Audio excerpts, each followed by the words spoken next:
Once upon a time, there was a pretty princess who lived in a shiny, big palace.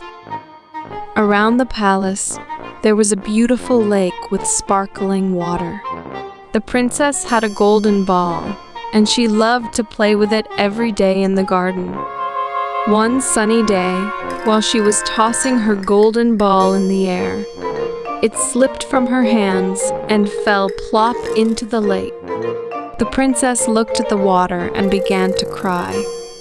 "Oh no, my favorite ball is gone." Just then, a little green frog hopped out of the water.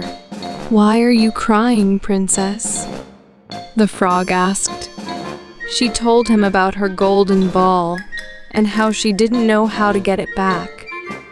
The frog smiled and said, "I can get your ball for you, but what will you give me in return?" The princess thought for a moment and said, "I'll give you anything you want."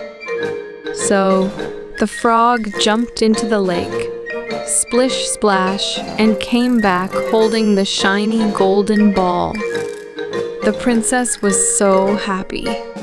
She took her ball and ran back to the palace without even thanking the frog. The next morning, there was a knock at the palace door. The princess opened it and saw the frog.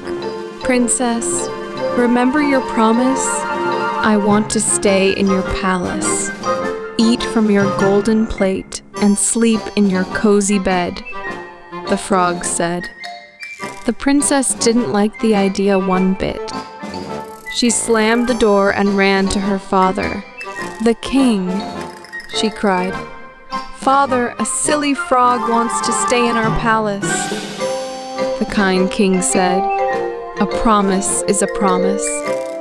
You must keep your word, my dear." The princess frowned but agreed. The frog came inside, sat at her dinner table, and ate from her golden plate. After dinner, the frog followed her to her bedroom and jumped onto her pillow.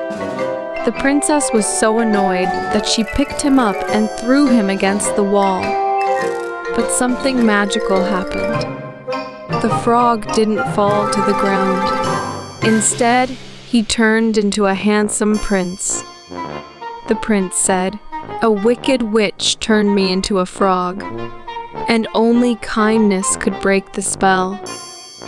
Thank you, princess." The princess felt bad for being mean, but was happy to see the prince. Over time, they became great friends, fell in love, and soon got married. They lived happily ever after in the big, shiny palace. And from that day on, the princess always kept her promises.